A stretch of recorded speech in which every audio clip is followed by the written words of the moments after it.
अस्सलामु अलैकुम रहमतुल्लाहि वबरकातुहू। मुख्तार सक़फ़ी और कातिलाने हुसैन रज़ी अल्लाहु अन्हु का अंजाम। औज़ु बिल्लाहि मिनश शैतानिर रजीम, बिस्मिल्लाहिर रहमानिर रहीम। इंशाअल्लाह अज़्ज़ व जल आज हम आपकी खिदमत में कातिलाने हुसैन का अंजाम बयान करेंगे। आपके पेशे खिदमत है, बग़ौर समात फरमाएँ। हज़रत इमाम हुसैन रज़ी अल्लाहु अन्हु यज़ीद पर ज़ाहिरी फ़तह हासिल न कर सके, अम्रो बिन साद की फ़ौजों को शिकस्त न दे सके और शिमर के दस्ते जफ़ा को रोक ना सके, लेकिन हकीकत शनास निगाहें देखती हैं कि असल फ़तह किसको हासिल हुई और हकीकी कामयाबी से कौन हमकिनार हुआ। यज़ीद ने तलवारों की चमक से इंसानी जिस्मों पर हुकूमत की, मगर अली के शेर ने यानी मेरे इमाम हुसैन रज़ी अल्लाहु अन्हु ने तस्लीम और रज़ा की रहनुमाई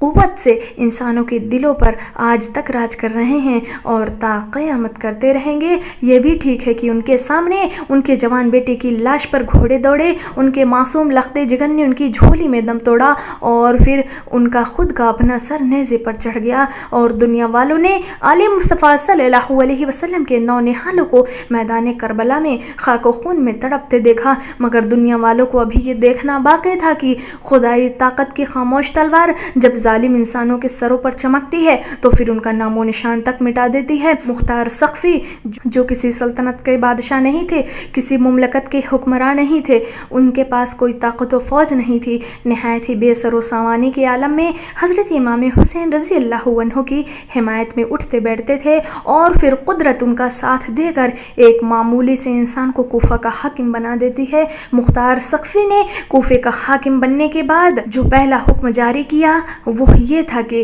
जिसके घर में भी कातिलाने हुसैन रज़ी अल्लाहु अन्हु की निशानदही हुई और जिसने भी उन जालिमों को पनाह दी, उसके मकान की बुनियादें तक उखेड़ दी जाएंगी और पनाह देने वाले के बाल बच्चों को भी तहतेग कर दिया जाएगा। खुदा की शान बेनियाजी का तमाशा तो देखो कि आज से कुछ ज़माना पहले जिस कूफा में इब्ने ज़ियाद ने ये ऐलान करवाया था कि जिस घर से हज़रत मुस्लिम रज़ी अल्लाहु अन्हु और उनके बच्चों की इत्तला मिली, उस घर को तबाह व बर्बाद कर दिया जाएगा, उनके बच्चों को ज़िंदा ज़िबा कर दिया जाएगा। और आज उसी कूफा में मुख्तार सक़फ़ी का ये ऐलान होता है कि जिसने भी कातिलानी हुसैन रज़ी अल्लाहु अन्हु को पनाह दी, उसकी गर्दन उड़ा दी जाएगी। वो कूफा वाले जिन्होंने इमाम पाक से धोखा किया, दगाबाजी की, बेवफाई की, अरे सिर्फ इतना ही नहीं बल्कि जिन्होंने बेईमानी की, आज मुख्तार सक़फ़ी के इस खौफनाक ऐलान से काँप गए और मैदान करबला में जुल्म सितम करने वाले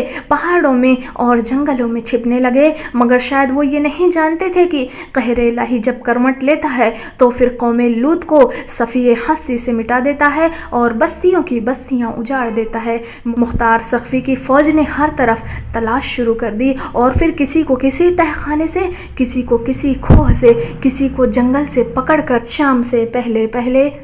तमाम कातिलाने हुसैन को मुख्तार सक़फ़ी के सामने हाजिर कर दिया। अम्रो बिन साद को देखकर मुख्तार की आंखों में खून उतर आया और गरज करके बोले कि ए दुनिया के बदबख्त इंसान, तू ही वो है ना, बता तुझे कौन सी सज़ा दूँ जिससे मेरी और मुसलमानों की दिलों की वो आग ठंडी हो जाए जो तेरे नापाक हाथों ने करबला के मैदान में लगाई। अम्रो बिन साद ने हाथ जोड़कर इल्तिजा की कि मैं बेकसूर हूँ, मैं यज़ीद और इब्ने ज़ियाद के हुक्म के आगे मजबूर था, मुझ पर रहम करो। मुख्तार सक़फ़ी अम्रो बिन साद की इस गुफ्तगू से और भी भड़क उठे और कहा कि मेरे आका हुसैन रज़ी अल्लाहु अन्हु कितने बड़े बहादुर थे कि जिसने अपनी आंखों से तुम्हारे जुल्म को देखा, तुम्हारे सितम को बर्दाश्त किया, फिर भी उसने तुम्हारे आगे रहम की दरख्वास्त नहीं की और फिर हुक्म दिया कि उसका बेटा हफ्स सामने लाया जाए और अम्रो बिन साद के सामने उसके बेटे की गर्दन तन से जुदा कर दी जाए, ताकि इस जालिम अम्रो बिन साद को मालूम हो जाए कि अकबर रज़ी अल्लाहु अन्हु की लाश को तड़पता देखकर, उनकी लाशों पर घोड़े दौड़ता हुआ देखकर हज़रत इमाम हुसैन रज़ी अल्लाहु अन्हु के दिल पर क्या गुजरी होगी। हुक्म की तामील की गई और अम्रो बिन साद के सामने हफ्स की लाश उसकी आंखों के सामने तड़पने लगी। अम्रो बिन साद रहम रहम की दुहाई दे रहा था, लेकिन मुख्तार सक़फ़ी ने एक भी ना सुनी और अपने ग़ुलामों को हुक्म दिया कि तलवार से उसका सर भी उड़ा दिया जाए। عمر بن سعد کو اس کے ظلم و ستم کی سزا دینے کے بعد مختار سقفی نے شمر سے کہا، کیا تو ہی وہ بدبخت انسان ہے جس نے نواسہ رسول صلی اللہ علیہ وسلم کی مبارک چھاتی پر چڑھ کر گلے پر خنجر چلایا تھا؟ اٹھ اور پہلے میرے آگے وہ پلید ہاتھ کر جس سے تو نے خنجر اٹھایا تھا۔ شمر رونے لگا اور کہنے لگا کہ مجھے عمر بن سعد نے مجبور کیا تھا۔ مختار سقفی نے ڈانٹ کر کے کہا، تجھے شرم نہیں آتی؟ حضرت فاطمہ الزہرا رضی اللہ عنہا کے لال نے مسکرا کر جان دی، اور تو چلا رہا ہے، آگے کر وہ ہاتھ۔ شمر نے پھر درخواست کی کہ میں اس وقت بہت پیاسا ہوں، 2 گھونٹ پانی کے پلا دو۔ مختار نے پھر کہا، اے ذلیل بدبخت انسان، کیا تو نے جگر گوشہ بطول رضی اللہ عنہ کو خنجر چلانے سے پہلے پانی پلایا تھا؟ کیا تو نے ننھے اصغر کے حلق میں 2 بوند پانی ڈالا تھا جو آج مجھ سے پانی مانگ رہا ہے؟ شمر نے ہاتھ آگے کیا، مختار سقفی نے تلوار ماری اور شمر کے دونوں ہاتھ زمین پر تھے۔ پھر مختار سقفی نے شمر کے گلے پر خود خنجر چلا کر اس کو ختم کر دیا۔ شمر کو اس کے کیے کی سزا دینے کے بعد مختار نے حرملہ سے کہا، کیا تو ہی وہ شقی القلب انسان ہے جس نے امام پاک کی جھولی میں اصغر کے حلق میں تیر اتارا تھا؟ اٹھ اور میرے سامنے کھڑا ہو جا۔ اور پھر مختار سقفی نے فوجوں کو حکم دیا کہ اس پر تیروں کی بارش کی جائے اور آخری تیر اس کے حلق سے آر پار ہو۔ حرملہ کی لاش ابھی زمین پر تڑپ ہی رہی تھی کہ خولی لایا گیا۔ خولی کو دیکھ کر مختار سقفی کا خون اور بھی کھول گیا، آنکھیں غصے سے سرخ ہو گئیں اور گرج کر بولے، یہ ہے وہ سنگ دل اور دشمن خدا جس نے امام پاک کے سینے میں برچھا مارا تھا اور پھر نواسہ رسول صلی اللہ علیہ وسلم کا سر اقدس نیزے پر چڑھا کر ابن زیاد کے پاس اسی کوفہ میں لایا تھا۔ اسے جتنی سزا دوں میرا کلیجہ ٹھنڈا نہیں ہوگا، مگر اس کی سزا یہ ہے کہ پہلے اس کے دونوں ہاتھ کاٹے جائیں اور پھر دونوں پاؤں کاٹے جائیں اور پھر اس کے سینے پر برچھے مار کر اس کو واصل جہنم کیا جائے اور پھر اس کا سر کاٹ کر نیزے پر چڑھا کر میرے سامنے لایا جائے۔ اور پھر مختار سقفی کے غلاموں نے ایسا ہی کیا۔ اہل بیت اطہار پر ظلم و ستم کرنے کے بعد اطرت پیغمبر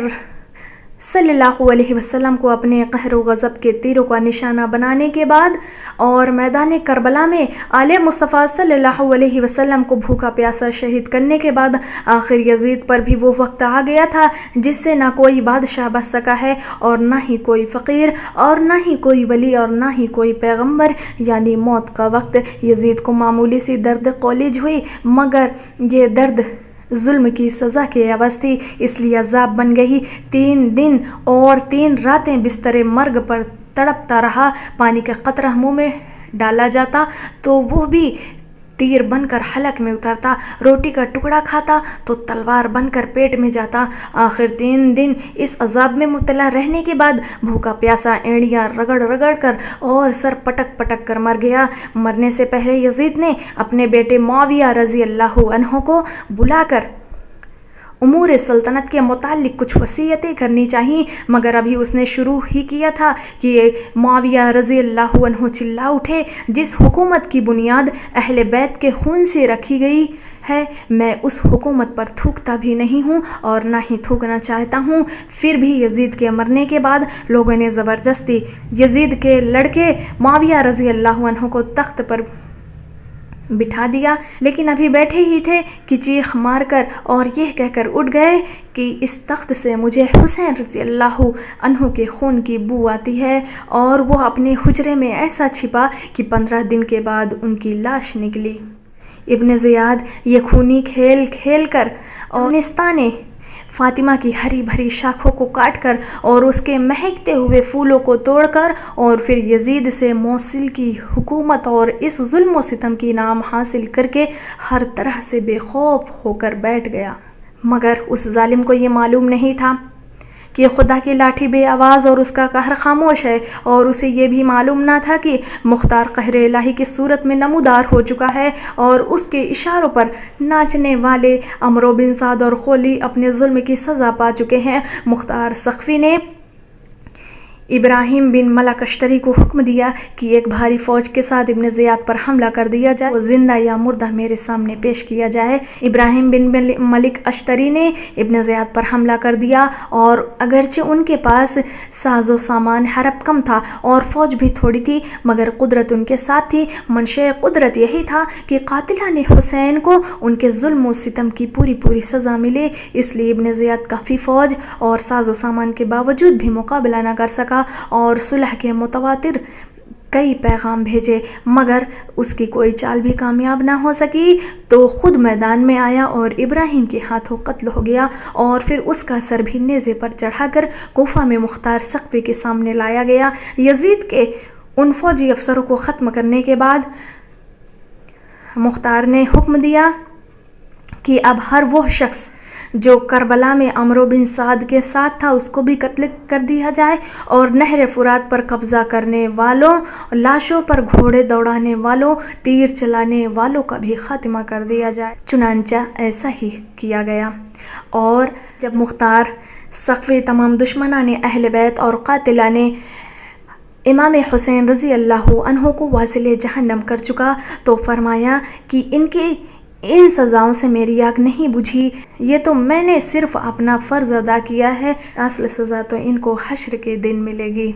हज़रत इमाम हुसैन रज़ी अल्लाह अन्हु और उनके जानिसार साथियों मैदान करबला के हक़ व बातिल के मार्के में शहीद हो गए। उनकी लाशों पर घोड़े दौड़े, उनमें जलाए गए, उनको कैदी बनाया गया, मगर वो दुनिया इस्लाम की रहनुमाई के लिए अपने खून से एक चिराग जला गए और क़यामत तक के मुसलमानों को ये दर्स अमल दे गए कि जब भी कभी हक़ व सदाकत की राह से हमारे कदम डगमगाएं तो शुहदाए करबला का सहारा लें, और जब कभी दीन इस्लाम के दामन पर फिस्को फजूर के स्याह धब्बे पड़ जाएं तो इमाम हुसैन की मिसाल को सामने रख लें, और जब कभी मुसलमानों के दिलो दिमाग पर मुलूकियत व बातिल परस्ती मुसल्लत कर दी जाए तो फ़ातिमा के लाल के नक्शे कदम पर चल कर निजात हासिल करें।